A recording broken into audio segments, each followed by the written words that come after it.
की, सभी भक्तों की, सत्संग कराने वालों की, इनके माता पिता की, गांव नगर बस्ती की, आज के आनंद की, सकल हंस को बंद की, साहेब बंद की। तो आज सूरत में ये मूल ज्ञान का प्रचार हो रहा है और बहुत से ऐसे जीव हैं जो पहली बार आए हैं। एक बार हाथ खड़ा करते जो पहली बार सत्संग में आए हैं। बहुत अच्छी बात है। कम से कम 40% लोग आज ज्यादा आए हैं। ये मालिक की दया है जो आप इस सत्संग में बैठ पाए हो।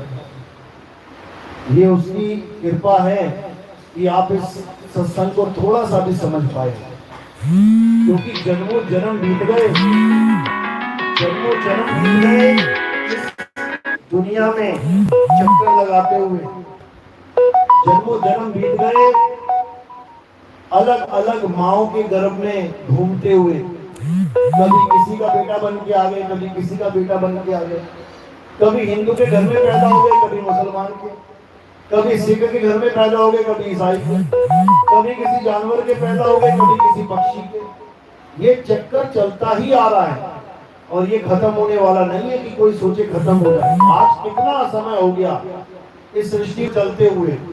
आप वेद पुराण भी देखोगे क्या बोलते हैं कि जन्मों जन्मों से, युगों युगों से, कल्पों से ये सृष्टि चलती आ रही है। जो आज खत्म ना हुई वो कभी खत्म होने वाली नहीं है। भूल जाओ कि ये सृष्टि कभी खत्म होगी, कभी खत्म नहीं होने वाली, कभी भी। किसकी खत्म होगी? जो यहां से निकल जाए। जेल आपके शहर में है, वो हमेशा जेल ही रहेगी, वो आपके लिए महल बनने वाली नहीं है। वो सब कैदियों के लिए जेल ही है और सदा रहेगी। किसके लिए खत्म हो जाएगी? जो वहां से निकल आएगा। अब उसके लिए वो जेल है ना है कोई मतलब नहीं है उसको। यानी ये 3 लोक में जो आ गया वो इसी जेल में धक्के खा रहा है। अब 3 लोक से जो निकल जाएगा उसके लिए ये जेल खत्म हो जाएगी। तो क्या कह रहे हैं साहिब? 3 लोक एक जेल है, पाप पुण्य 2 जाल, सारा जग भोजन बना, खाने वाला काल। ये 3 लोक एक जेल है। ये जो हमें सूरज चांद सितारे धरती आकाश दिखाई दे रहा है, ये हमें लगता है कि परमात्मा ने बनाया है। इस गलत बाहर निकल सको, निकल जाओ। ये परमात्मा ने नहीं बनाया।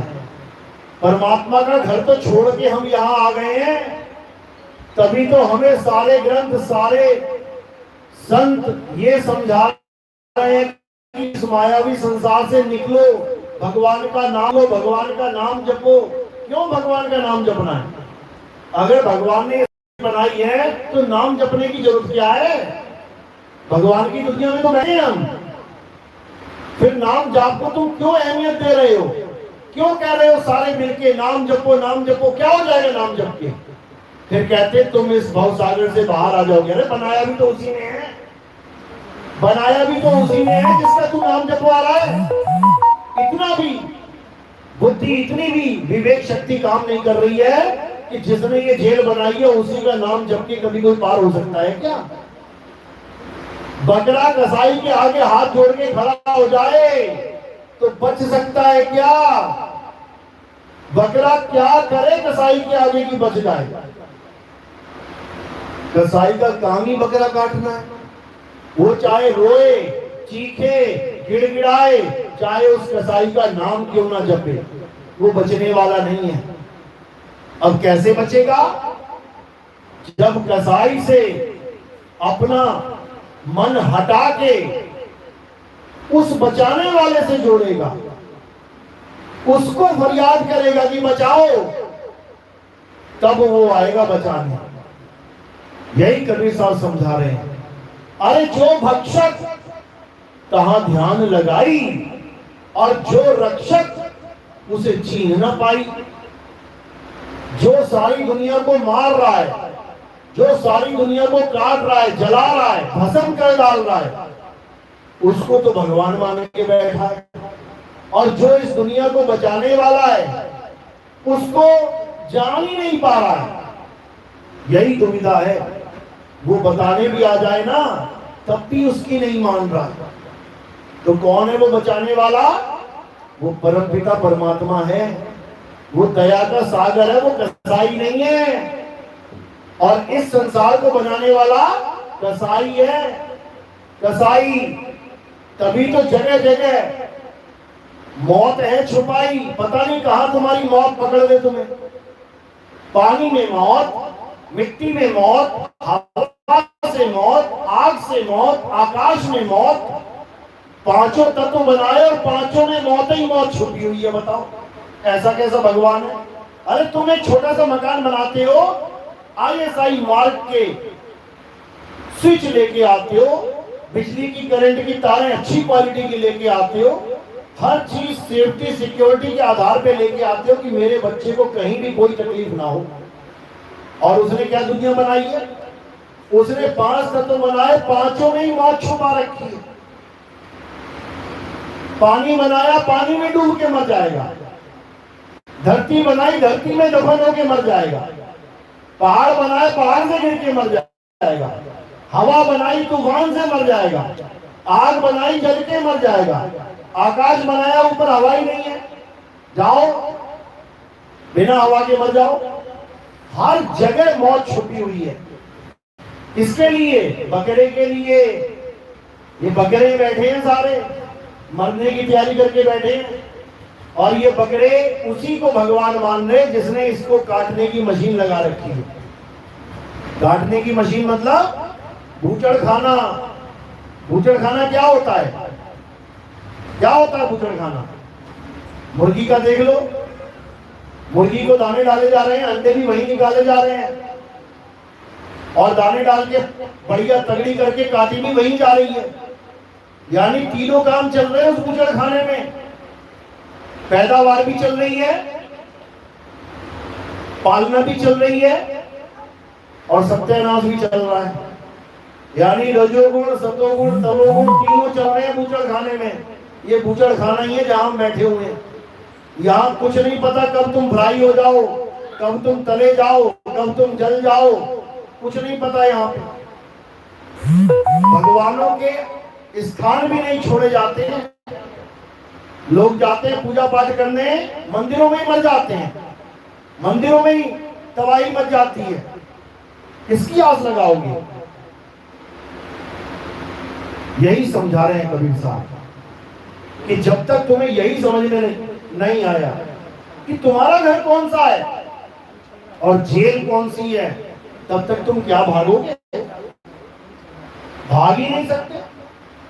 जेल से वो कैदी भागता है जिसको समझ में आ जाता है ये जेल है, और जिसको जेल में बढ़िया खाना पीना मिल रहा है, बढ़िया पहनना मिल रहा है, बढ़िया रहना मिल रहा है, ऐश है जेल में, उसको तो वही घर लग रहा है। तो इस जेल को वो लोग घर मानते हैं जिसको इस जेल से प्यार है, और इस जेल से भागने की वो कोशिश करते हैं जिनको समझ में आ जाता है कि बेटा ये जेल है, अब यहां से निकलना है, नहीं तो वापस जन्मों जन्म की चक्की में पिसना पड़ेगा। तो कबीर साहब यही समझा रहे हैं कि 3 लोग एक जेल है, और पाप पुण्य 2 जाल, सारा जग भोजन बना, खाने वाला काल। वो काल भगवान किसी को नहीं छोड़ने वाला। तुम कितनी पूजा पाठ कर लो, उन लोगों ने नहीं करी थी क्या? जो अभी अहमदाबाद में एक्सीडेंट हुआ, हवाई जहाज क्रैश हो गया, वो पूजा पाठ नहीं करते थे क्या वो? अभी उनकी पूरी हिस्ट्री निकाल के देख लो, सबके घरों में जाओ, देखो कौन कौन से भगवानों की मूर्ति मिलेंगी। सोने की मूर्तियां मिलेंगी, क्योंकि वो गरीब पार्टी नहीं थी जो जा रही थी इंग्लैंड। गरीब नहीं जाता इंग्लैंड, कौन जाता है? करोड़पति लोग जाते हैं घूमने फिरने मौज करने। तो वो कोई छोटी मोटी हस्तियां नहीं है, वो कोई छोटी मोटी हस्ती नहीं है कि वो छोटा मोटा भैरव पूजते होंगे। वो बड़े बड़े भगवानों वाले हैं। कोई नारायण, कोई नारायण। जाके देख लेना उनकी फोटो, घर में कौन कौन से भगवानों की है, और पूछ लेना क्या पूजा नहीं करते थे? अरे बड़ी पूजा करता था मेरा बेटा, बड़ी पूजा करती थी मेरी माँ। तो क्या हुआ? कोयला बन के निकली है, कोयला बन के। ये भगवानों की पूजा करने का फल है। किस किस को चाहिए फल? हाथ खड़ा करो जरा, चाहिए किसी को? अगर ऐसा फल होता है भगवान की पूजा करने का तो हाथ खड़ा कर दो जिसको चाहिए। तो ये है काल भगवान की पूजा करने का मजा। कबीर साहब समझा रहे हैं, ये काल भगवान अपनी ही पूजा करवाता है और फिर खुद ही काटता है, ये बचाता नहीं किसी को। इतना निर्दयी है ये काल निरंजन। अगर इसके बारे में ज्यादा जानकारी चाहिए, अनुराग सागर पढ़ लेना। कौन सा ग्रंथ? अनुराग सागर। तुम्हें पता लग जाएगा इस काल भगवान ने क्या खेल खेल रखा है यहाँ पे, और देवी देवताओं की पूजा में मगन करवा रखा है सबको। खुद तक तो पहुंचने भी नहीं देता किसी को, ये समझ लो। तो कबीर साहब समझाते हैं इस काल के बारे में कि ये काल बड़ा अन्यायी है, ये बड़ा निर्दयी है। तुम सारी उम्र इसकी पूजा करते रहो, ये तब भी तुम्हारा कत्ल करेगा। इसका काम ही यही है। इसलिए अब क्या करना है? अब परमात्मा की शरण में जाना है। अब परमात्मा की शरण क्या होती है वो समझ लो अच्छे से। परमात्मा की शरण का मतलब होता है परम आत्मा। उसके नाम में ही भेद छुपा हुआ है। यानी अब हम किसकी शरण में जाएंगे?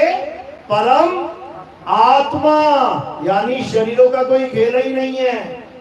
ये कोई राम जी, हनुमान जी, कृष्ण जी, माता जी का खेल नहीं चल रहा है यहाँ पे।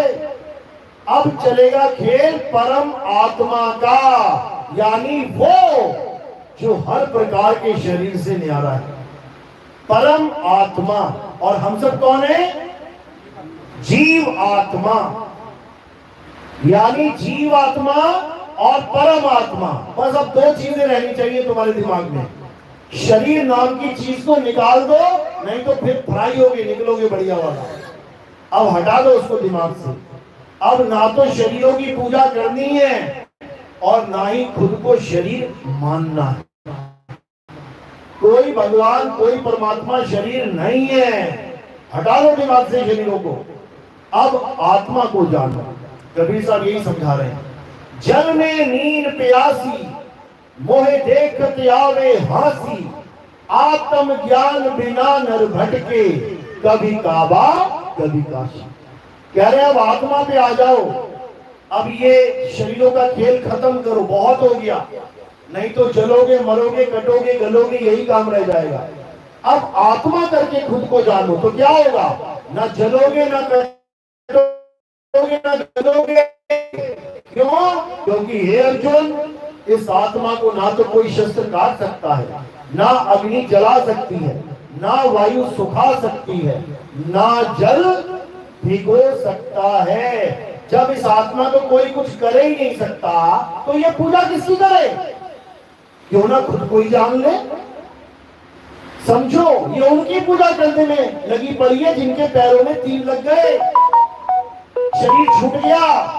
किसके लगा तीर? कौन से भगवान के पैर में तीर लगा था? कृष्ण भगवान की। और तुम्हारे पैर में तीर लग सकता है क्या? तुम आत्मा हो, आत्मा के पैर में तीर लग सकता है क्या? नहीं लग सकता। तो जो आत्मा के किसी अंग में तीर नहीं लग सकता, वो उसको पूछ रही है, तीर लग गया। बस दिक्कत यहाँ पे है, जबकि कृष्ण जी ने ऐसा कोई ज्ञान दिया ही नहीं कि हे अर्जुन मेरे शरीर को पूजो, हे अर्जुन मुझे भोग लगाओ, हे अर्जुन मेरी पूजा करो। ये तो कभी कहा ही नहीं। वो तो अर्जुन को ये समझाते रहे, हे अर्जुन ना तू शरीर है ना मैं शरीर हूं। ये शरीर तो इस आत्मा के कपड़े हैं। कुछ समय के लिए मैंने पहन लिए, कुछ समय के लिए तूने पहन लिए। ये कपड़े मैं भी उतार दूंगा, ये तू भी उतार देगा, और ये जितने राजा महाराजा ये भी उतार देंगे। इन कपड़ों की तो मृत्यु हो जाएगी, लेकिन हम तो अमर हैं। ये ज्ञान दिया था कृष्ण जी ने, लेकिन ये ज्ञान किसी को समझ में नहीं आया। तो क्या करने लग गए? कृष्ण जी की पत्थर की मूर्ति बना के पूजने लग गए। आसान है, गए, नहलाया धुलाया, भोग लगाया, टीका लगाया, घंटी बजाई, घर को वापस आ गए। कितना आसान है भगवान को पूजना। ये भगवान की पूजा नहीं है भाई, ये पत्थर की पूजा है। भगवान को पूजना बिल्कुल अलग काम है, उसमें पत्थर की जरूरत ही नहीं पड़ेगी। तो कबीर साहब भगवान की पूजा को मना नहीं करते हैं, पत्थर की पूजा को मना करते हैं। अरे पाथर पूजे हरि मिले, तो मैं पूजू पहाड़, और वासे ये चाकी भली, जो पीस खाए संसार।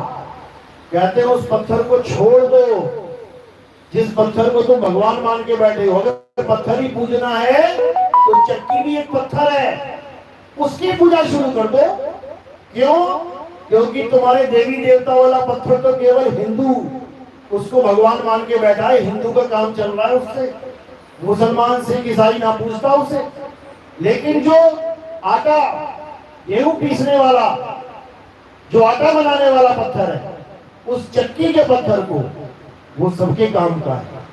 गांव में एक चक्की है, अगर वो खराब हो गई तो तुम्हें हिंदू मुस्लिम सिख ईसाई सारे खड़े मिलेंगे वहां पे बोरा लेकर, और सारे अरदास कर रहे होंगे, हे भगवान ये चक्की ठीक हो जाए। क्यों? पता है इसके बिना खाना कैसे खाएंगे। तो सारे धर्मों का अगर कोई पत्थर मान्यता प्राप्त करवाया जाए तो चक्की का पत्थर है। सबको बढ़िया है, सबका पेट भर रहा है वो, ना हिंदू ना मुसलमान ना सिख ना ईसाई किसी को ना देख रहा। लेकिन मंदिर का पत्थर ये केवल हिंदुओं को आकर्षित कर रहा है, मुसलमान ना देखते इसको। भले तुम सोने की मूर्ति बना लो, मुसलमान तब भी माथा नहीं टेकेगा। क्यों? क्योंकि उसको इतना तो समझ में आ गया है कि अल्लाह का कोई रंग रूप नहीं है। इतना ज्ञान तो समझ में आ गया है मुसलमान को। बाबा नानक ने अपने ग्रंथ में क्या लिखा है? हिंदू अंधा और मुस्लिम काना, और दोनों से ज्ञानी सियाना। हिंदू को अंधा बोला उन्होंने, हिंदू अंधा है। अंधा क्यों बोला? क्योंकि उसकी दोनों आंखें होते हुए भी नहीं समझ पा रहा है कि ये पत्थर है, भगवान नहीं है। और मुस्लिम काना, मुस्लिम को काना क्यों बोल दिया? क्योंकि उसकी एक आंख तो ठीक है, वो पत्थर को पत्थर मान रहा है, लेकिन दूसरी उसकी फूटी हुई है। क्यों? क्योंकि वो अल्लाह को नहीं जान पा रहा है कि अल्लाह क्या है।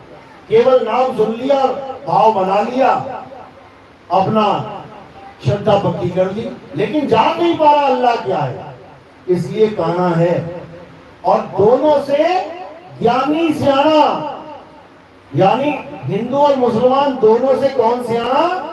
जो ज्ञानी है, जिसको ये ज्ञान हो जाए कि परमात्मा क्या है, अल्लाह कौन है, वाहिगुरु क्या है, कहते हैं वो दोनों से सियाना है। इसी को गीता में भी बोला, अर्जुन मेरे 4 प्रकार के भगत हैं, एक अर्थार्थी, एक आरती, एक जिज्ञासु और एक ज्ञानी। नंबर 1 पे कौन आता है? जो सबसे छोटे लेवल का भगत है, अर्थार्थी, जो दुनियावी चीजें मांगने जा रहा है। हे भगवान मेरे बेटे की शादी हो जाए, हे भगवान मेरी बिटिया की शादी हो जाए, हे भगवान मैं पास हो जाऊं, मुझे नौकरी मिल जाए, मेरा ऐसा हो जाए, मेरा वैसा हो जाए। उसको भगवान से कोई मतलब नहीं है, उसको अपनी चीज से मतलब है। 4, 5, 10 दिन मांगेगा, यहाँ नहीं मिली तो मंदिर चेंज कर देगा। अरे यार ये भगवान को सुनता नहीं है, कोई दूसरा देखता हूं मैं। इच्छा पूर्ति, हनुमान जी का मंदिर, वहां भागेगा। इच्छा पूर्ति, विष्णु जी का मंदिर, इच्छा पूरी करवानी हो उसे कहीं हो जाए। जैसे तुम एटीएम पे जाते हो पैसा निकालने, एक नहीं चल रहा दूसरे को भागते हो, दूसरा नहीं चल रहा, तुम पैसे निकलने से मतलब है, एटीएम चाहे कोई भी हो। इसी प्रकार जो लोग भगवान से अपनी इच्छाएं पूरी करने के जाते हैं, उनका कोई भी ईमान नहीं होता। उनको कोई कह देना ये मंदिर में नहीं मिल रहा, अरे वहां पीर बाबा के यहाँ जाके माथा टेक, वहां हो जाएगा पूरा। अच्छा, तो पीर बाबा को बाप बना लेगा जाके वहां, क्योंकि उसका बाप वो पैसा है, उसका काम ही उसका बाप है। भगवान को वो नहीं मानता। तो ये है अर्थार्थी। आरती कौन है? जो मुसीबत पड़ने पे भगवान को याद करते हैं। वैसे कभी नहीं जाएंगे भगवान की तरफ, लेकिन जब मुसीबत पड़ गई, हे भगवान एक बार बचा लो, हे भगवान, वो भी मेरे ही भगत है कहते हैं, लेकिन है किसी काम का नहीं। जैसे 4 बेटे हैं, 4 में एक तो बहुत अच्छा, 3 किसी काम के नहीं, पर है मेरे ही बेटे, क्या करूंगा, फंस गया हूं। तो दूसरे नंबर पे वो हैं जो मुसीबत पड़ने पे भगवान को याद करते हैं। तीसरे नंबर पे जो जिज्ञासु हैं, जो मेरी लीलाओं को देख के आकर्षित हो जाते हैं। कृष्ण जी ने कालिया नाग को हरा दिया, कृष्ण जी ने बकासुर को मार दिया, इसको मार दिया, उसको मार दिया, मेरी स्टोरियों में खुश हो जाते हैं। स्टोरियां सुन सुन के भागवत की कथा कर करके जयकारे लगाने लग जाते हैं। उनको इससे कोई मतलब ही नहीं है कि मैं हूं कौन।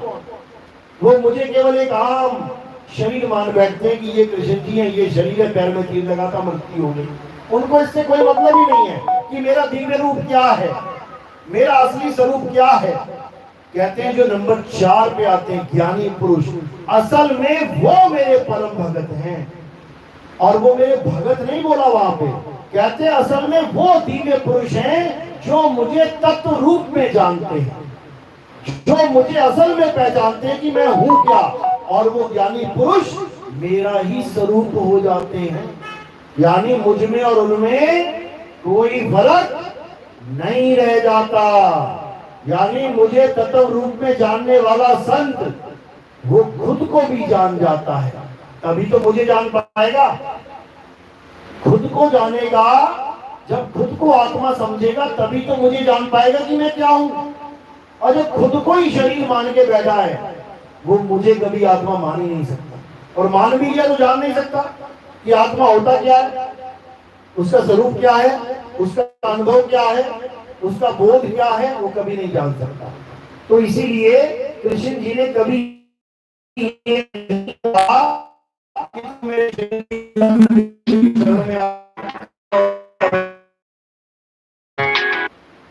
कृष्ण जी ने हमेशा एक ही बात करी कि मेरे स्वरूप को जानो। कैसे जान पाएंगे? हे अर्जुन, जब तुम ऐसे तत्वदर्शी संत की शरण में जाओगे जो तुम्हें असत्य और सत्य दोनों तत्वों का बोध कराएगा, दोनों तत्वों के बारे में समझा देगा, तब समझना कि अब तुम मुझे जान पाओगे, नहीं तो और कोई विधि है ही नहीं मुझे जानना। क्योंकि मैं अपनी माया के पीछे छुपा रहता हूं। हम भी अपनी माया के पीछे छुपे हुए हैं। कहाँ है हमारी माया? ये काया ही हमारी माया है। हम इस काया के पीछे छुपे हुए हैं। समझो, जैसे हम अपने मकान में छुप जाए और कोई बाहर से बोले भैया कैसे हो, मैं अंदर से बोलूं हाँ भैया ठीक है, तो ना वो मुझे देख रहा ना मैं उसे देख रहा हूं, लेकिन आवाज दोनों एक दूसरे की सुन रहे हैं। इसी प्रकार आप जब किसी से बात करते हो तो ना तो वो आपको जान पा रहा कि ये बोल कौन रहा है, और ना ही तुम उसको जान पा रहे हो कि ये जवाब कौन दे रहा है, और बात आपस में दिन रात कर रहे हो।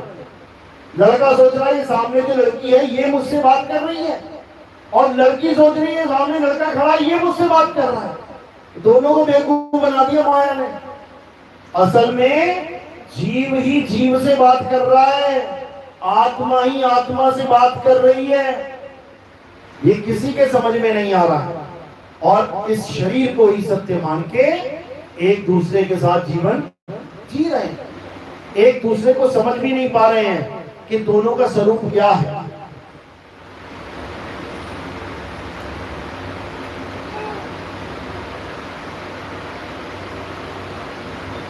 तो इसीलिए कबीर साहब ने स्वरूप ज्ञान की बात करी है। क्या कह रहे हैं कि ऐसे गुरु की शरण में मत चले जाना जो तुम्हें मंत्र जंतर पढ़ा के घर वापस भेज दे, जपो बेटा ओम कलियम हरियम शरियम परियम। ये ऐसा गुरु मत कर देना कि पता लगे तुम्हें राम राम राम राम सीता सीता सीता राधे राधे जपवा के घर वापस भेज दे, चला जा। ऐसा गुरु मत कर देना जो तुम्हें वाहिगुरु वाहिगुरु जपवा के अल्लाह अल्लाह जपवा के घर वापस भेज दे। ऐसा गुरु करना जो तुम्हें तुम्हारा ज्ञान बता दे, जो तुम्हें तुम्हारा स्वरूप बता दे। ये मंत्र जंतर वाले गुरु करने की जरूरत नहीं है। इन गुरुओं से ज्यादा मंत्र तुम जानते होगे, इन गुरुओं से ज्यादा भगवानों के नाम तुम्हें पता होंगे। ये कुछ स्पेशल नहीं दे देंगे, वही देंगे जो तुम्हें पता है। लेकिन जो सदगुरु होता है वो तुम्हें कभी जंत्रों मंत्रों में नहीं फंसाएगा, वो तुम्हें इन जंतर मंत्र से बाहर निकाल देगा, तुम्हें आत्म स्वरूप का ज्ञान देगा, तब तुम्हारा कल्याण होगा। ना तो तुम्हें इन 52 अक्षरी मंत्रों में जीव से बोले जाने वाले मंत्रों में फंसाएगा, ना तुम्हें श्वासा से जपने वाले मंत्रों में फंसाएगा कि कोई श्वासों में सोहंग सोहंग जप रहा है, कोई कोहंग कोहंग, कोई ओहंग ओहंग, कोई राम राम, कोई शिव शिव, कोई वाहिगुरु वाहिगुरु, कोई अल्लाहु अल्लाहु। कोई ना कोई नाम अगर तुम श्वासों में जप रहे हो इसका मतलब तुम फंस चुके हो। तुम बावन के जाल में फंस चुके हो, तुम मंत्रों के जाल में फंस चुके हो। अब निकलना है, छोड़ना है ये सब। कबीर साहब समझा रहे हैं, जो श्वासा संकरे पयाना और पांच तत्व में जाए समाना। जो श्वासों का अजपा जाप करते करते शरीर छोड़ देते, कहते वापस आते हैं वो पांच तत्वों में, दोबारा जन्म मरण का चक्कर शुरू हो जाता है, वो मुक्त नहीं हो सकते। जो कानों में उंगलियां डाल के अनहद नाद को सुनते हैं, कभी शंख की आवाज आ रही है, कभी बीणा की आवाज बन जाएगी, कभी बांसुरी बन जाएगी, कभी कुछ बन जाएगी, कभी कुछ, ये सब माया का जाल है। बिल्कुल मत उलझना इसमें। कई जीभ घुमा के गले में लगवा देंगे, उल्टी जीभ करके गले में चिपक जाएगी, वहां से बलगम गिर रही है, बलगम दिमाग से, खोपड़ी से अंदर रस गिर रहा है और उसको अमृत बना के पिला रहे हैं, कह रहे अमृत पी रहे हो। अब बलगम गिर रही है, बलगम को अमृत बना के पिला रहे हैं। अब इन गुरुओं से एक बात पूछ लो कि जो अमृत तुम हमें पिला रहे हो, जिसने अमृत पी लिया वो तो अमर हो जाना चाहिए। तो जब अमृत टपक ही गया मेरी काया में, तो क्या मेरी काया का नाश होगा? तो क्या बोलेंगे, काया का तो सबका नाश होना है, तो फिर अमृत काहे का ये डुप्लीकेट अमृत है क्या? अरे असली अमृत राहु ने पिया था, गर्दन कट गई, आज भी जिंदा है। तुम्हारी भी काट देते हैं अगर तुम अमृत की ज्यादा पिलाने वाले बन गए हो। देख लो कि जिंदा रहेगा कि नहीं रहेगा। है कोई ऐसा जिसको अमृत पिलाया जा रहा है? हाथ खड़ा करो जरा, जिसने पहले पिया हो। ये हो गए खड़े, ये नकली अमृत था, ये बलगम भर भर के पिलाइए तुम्हें। अब इससे बाहर आ जाओ, अब अमृत को जानो, अमृत आखिर है क्या? नानक साहब समझा रहे हैं अमृत क्या है। नौ द्वार नहोदर फीके, रस अमृत दसवें चुईजे। ऐसी बात नहीं है कि अमृत नहीं है, अमृत है, लेकिन वो नहीं है जो तुम्हें पिलाया जा रहा है, वो नहीं है। अमृत का मतलब है अमृत। मृत का मतलब है जो मर जाए, और उसके आगे आ लगा दी तो क्या हो गया? जो कभी ना मरे। और जो कभी ना मरे वो क्या है? आत्मा। आत्मा का ही दूसरा नाम अमृत है, क्योंकि आत्मा अमर है, इसीलिए उसको अमृत कहा जाता है। और उसका ठिकाना क्या बताया? नौ द्वार नहोदर फीके, रस अमृत दसवें छुईजे। जब वेदी गुरु तुम्हें ज्ञान समझाता है, तुम्हें सब द्वारों का बोध करवाता है, तुम्हें तुम्हारी आत्मा का बोध करवाता है, उसका स्थान बताता है, वहां पहुंचना कैसे है, अपने तक ही पहुंचना है। तुम खुद से ही जुदा होके बैठे हो, और जब खुद में आ जाओगे तो खुदा को पा जाओगे। एक कुत्ते के आगे शीशा लगा दिया गया, अब वो कुत्ता अकेला है कमरे में। एक कुत्ता अकेला है कमरे में। कितने कुत्ते कमरे में? एक। अब उसके आगे एक शीशा लगा दिया, कितने कुत्ते हो गए? बस यही तो भरम है, दो हो गए। अरे एक ही कुत्ता है, शीशा लगाया कि कुत्ता थोड़ी नहीं घुसाया दूसरा। उस एक कुत्ते के आगे जो शीशा लगा दिया, अब वो कुत्ता खुद से ही जुदा हो गया, क्योंकि अब वो अपनी तरफ ध्यान ही नहीं दे रहा है। अब उसका सारा ध्यान कहाँ है? उस सामने वाले कुत्ते में। डुप्लीकेट कुत्ता उसके प्रतिबिंब में अब भाग भाग के अपना जन्म बर्बाद कर देता है। अब करना क्या है? अब सारा ध्यान उस शीशे से निकाल के कहां लगाना है? खुद में, यानी खुद ही खुद को पाना है, किसी और को नहीं पाना है, खुद ही खुद को पाना है, तब मुक्ति होगी। यही कबीर साहब समझा रहे हैं, कह रहे गुरुआ तो घर घर फिरे, कौड़ी केर 50, अपने रूप की खबर नहीं और शिष्य करण की आस। कहते अपने रूप की खबर नहीं, जैसे वो कुत्ता भौंक रहा है, अपने आप को नहीं जान रहा है, जो दिख रहा है उसको मान रहा है। इसी प्रकार ये गुरुआ लोग भी अपने आप को नहीं जान रहे हैं, जो दिख रहा है उसे मान के बैठे हैं कि ये मैं हूं, ये तू है। इसीलिए उलझा रखा है सबको। तो जब तक ये नहीं समझोगे कि ना तुम शरीर हो, ना तुम्हारा गुरु शरीर है, तब तक तुम्हारी मुक्ति होने वाली नहीं है। समझ लो अच्छे से। अब क्या करना है? अब उस आत्म स्वरूप को जानना है, जिसको जानने मात्र से तुम्हारी जन्मों जन्मों की जितनी भी ये कर्मों की बेरियां लगी पड़ी हैं, ये सब खत्म हो जाएंगी, सबका नाश हो जाएगा। अच्छे से समझ लो, अन्यथा इसके अलावा और कोई रास्ता नहीं है कि तुम्हारी मुक्ति हो। क्यों? काल ने ऐसी बंसी लगा रखी है, कर्म की बंसी लाए के पकड़े संसारा। यहां ब्रह्मा विष्णु महेश को कर्म की बंसी लगा रखी है, वो ना बच पा रहे हैं कर्म से। विष्णु जी नारद के साथ मजाक करते हैं, वो श्राप दे देता है कि मुझे स्त्री के लिए तड़पाया, अब तुम भी तड़पो। श्राप लगा, भुगतना पड़ रहा है। राम बन के आए तो माली को मार दिया, विरुद्ध धर्म विरुद्ध कार्य कर दिया, छुप के मारा। अब बाली को मारा तो फिर वापस भुगतने के लिए आना पड़ रहा है। कृष्ण बन के आए, कृष्ण जी बन के आगे भी क्या सुख मिला, फिर श्राप लगा, पूरा पूरा वंश चौपट हो गया अपना। ऐसे ऐसे श्राप लगे तो कोई नहीं बच पा रहा है। कौन बचेगा? बस वही बचेगा जो अपने स्वरूप को प्राप्त कर लेगा। क्योंकि अगर अपने आप को जान गए तो ये सारा जाल अपने आप छट जाएगा कि तुमने कोई गलत काम किया या तुमने कोई पुण्य किया, दोनों का खेल खत्म। क्यों? क्योंकि पाप पुण्य ये दोनों बेड़ी एक लोहे एक कंचन के लिए। ये हमें लगता है कि इस दुनिया में बस पुण्य पुण्य करते रहो तो हमारी मुक्ति हो जाएगी, भगवान खुश हो जाएंगे। किसी की मुक्ति होने वाली नहीं है। पाप और पुण्य दोनों से न्यारा होना पड़ेगा, तब जाके बात बनेगी। पाप तो करना ही नहीं है, पुण्य से भी न्यारा हो जाना है।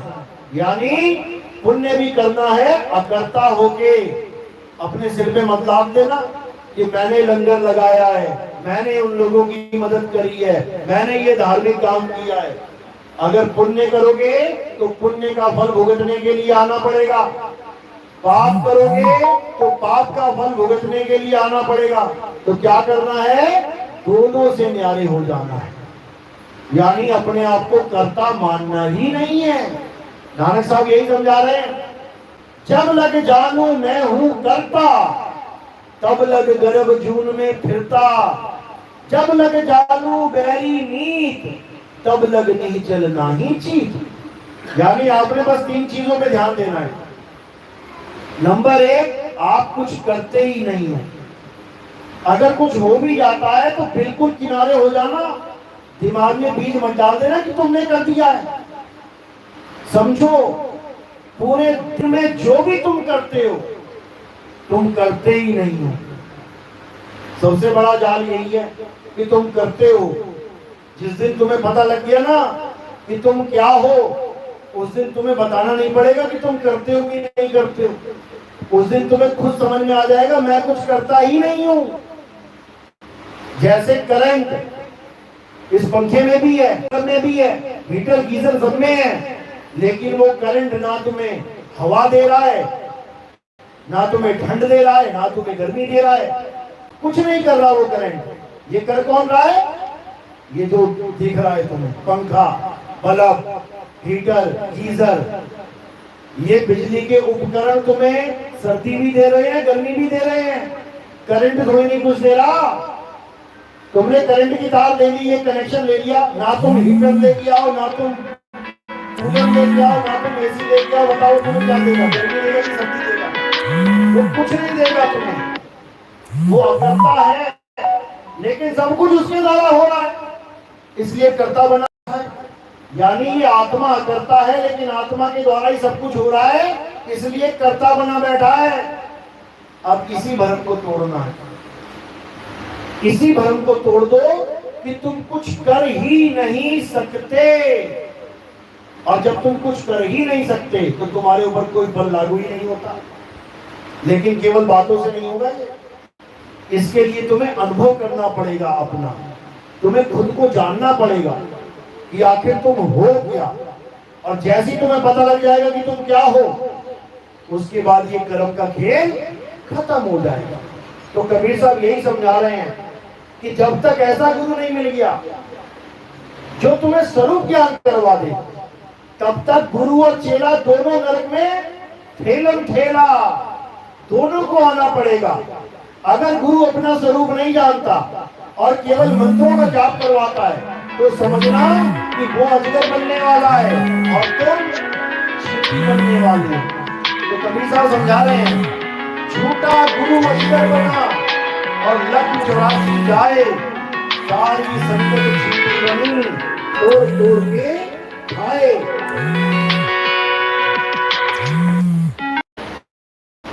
और जिसको ये समझ में आ गया, तो उसका जन्म मरण का खेल खत्म हो गया। अब और कुछ नहीं करना है। तो क्या करना है? शरण में जाना है जो तुम्हें तुम्हारा स्वरूप बता दे।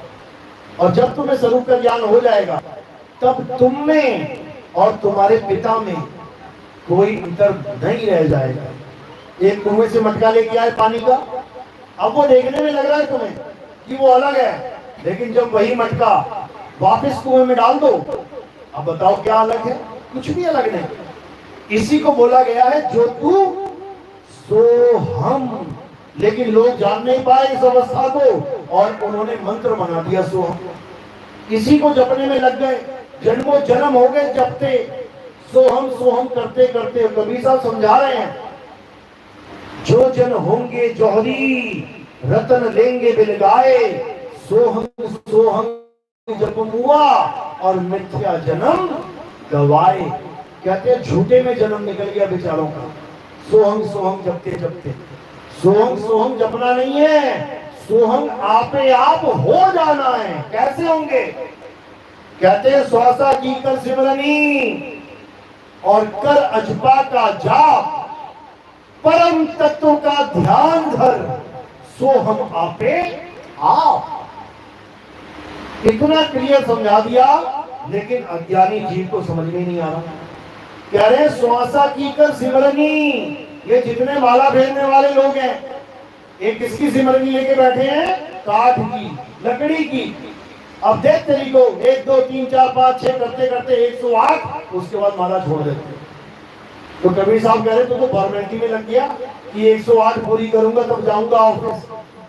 ये छोड़, इसको ये हाथ वाली माला को छोड़ और कौन सी माला बना ले? श्वासों की माला बना ले। अब ये रोक के दिखा, 108 के बाद रोक के दिखा जा कि 108 बार नाम ले लिया, अब इसको रोक दूं, मरेगा।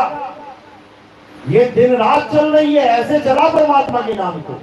लेकिन ये नहीं कि इसी में नाम जपने लग जाना, ये भी नहीं।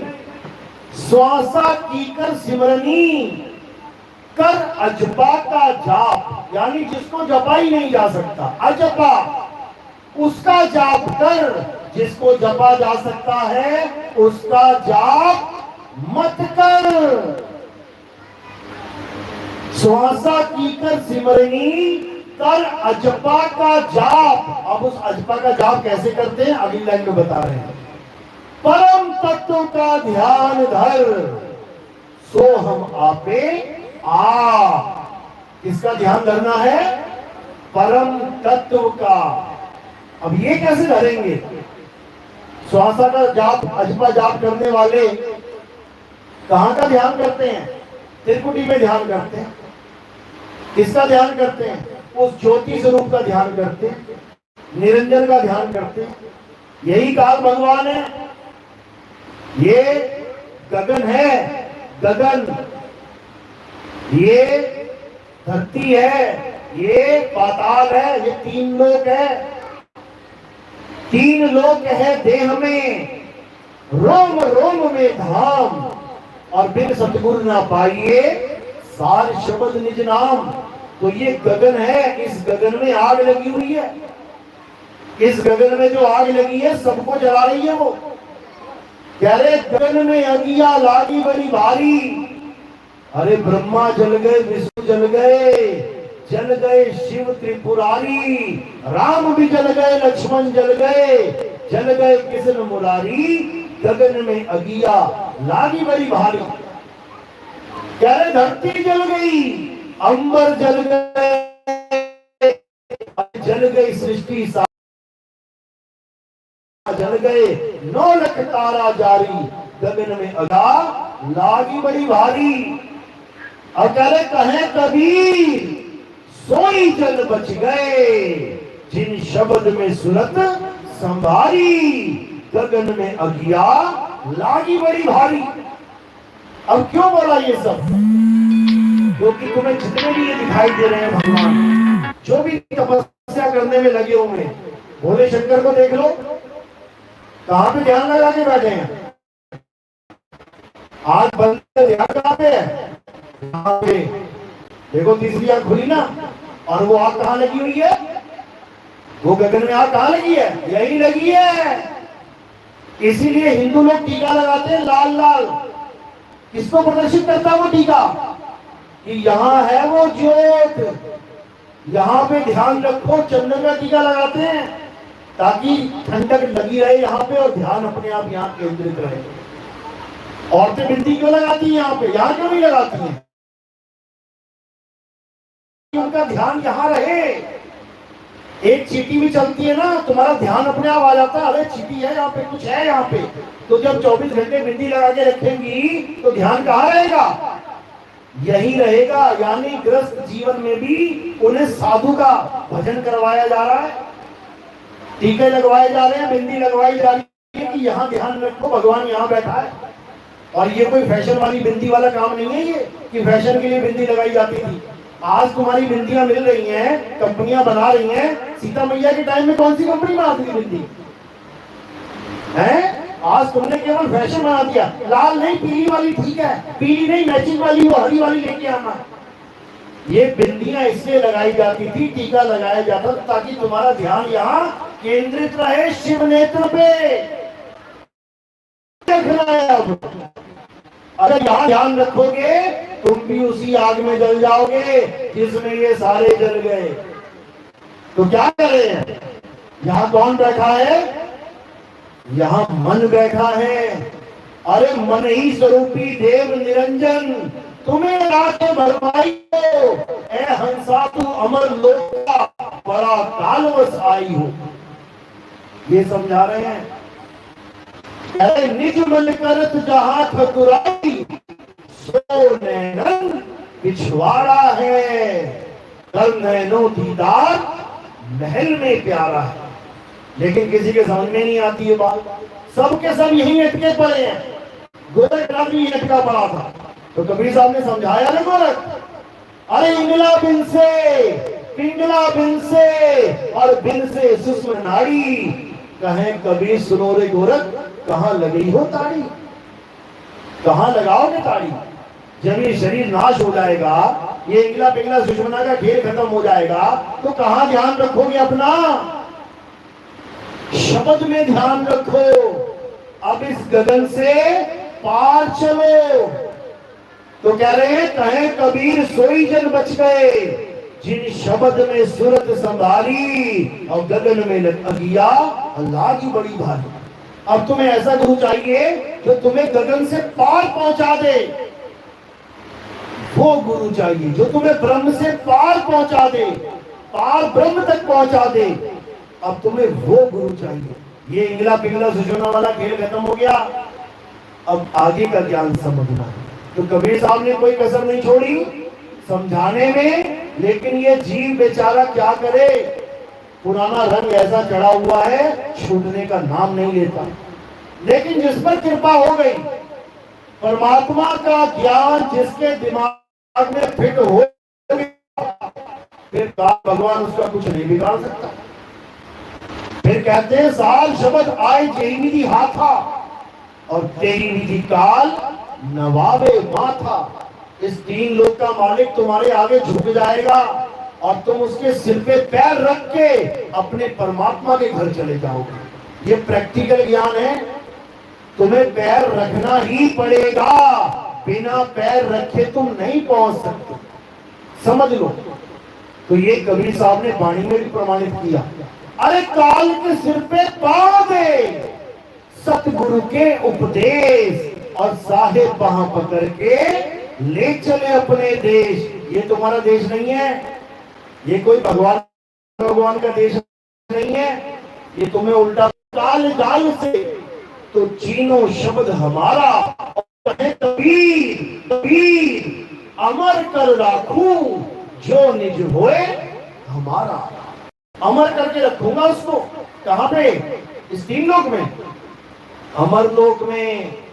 अमर लोक में अमर ही रहेंगे सब, यहां वापस नहीं आने देता मैं।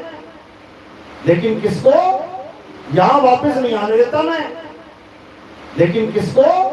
जो निज होए हमारा, जो सिर से लेके पांव तक मेरा हो गया।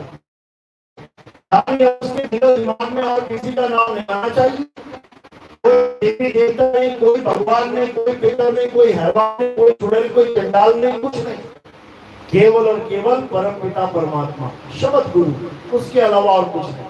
तो जो शब्द गुरु की शरण में आ जाएगा, शब्द गुरु उसको अपने अंदर संभालेगा। कह रहे जाप अजबा अनहद को इस्तेमाल करके तुम वहां नहीं पहुंच सकते जहां तुम्हें शब्द गुरु पहुंचा देगा। तो कह रहे जाप मरे अजपा मरे अनहद भी मर जाए, सुरत समाई शब्द में वाको काल ना था। तो काल से बचने का एक ही तरीका है, शब्द गुरु में समाना है और सदा सदा के लिए इस काल भगवान की नगरी को छोड़ के चले जाओ। चलो, मेरी बात समझ में आ रही है?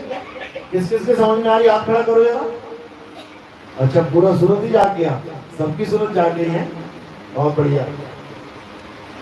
तो और भी जो हमारे सत्संग सुनना चाहते हैं, यूट्यूब चैनल पे सर्च करेंगे नितिन दास के सत्संग आ जाएंगे, या फिर कहत कबीर सुनो भाई साधो नितिन दास टाइप करेंगे, हमारे सीरियल वाइज सत्संग आ जाएंगे। एक नंबर से स्टार्ट करना है, 1 2 3 4 5 6। जब ऐसे करके सिलेबस पढ़ेंगे आप, बड़े आसानी से आपको समझ में आने लग जाएगा कि मैं क्या बताना चाह रहा हूँ। बीच बीच में से सुनोगे तो नहीं समझ में आएगा, बात नहीं बनेगी। बच्चे को जब पढ़ाया जाता है तो पहली क्लास से स्टार्ट करते हैं, पहली दूसरी पांचवी 10वीं तक। ऐसा नहीं होता कि पहली के बाद 10वीं किताबें रखती, फिर 5वीं किताबें रखती, फिर 7वीं की, फिर दूसरी, ऐसा नहीं। इसलिए सीरियल वाइज सत्संग सुनोगे, एक एक बात दिमाग में जाएगी और मालिक की कृपा होगी, ये भ्रमजाल टूट जाएगा।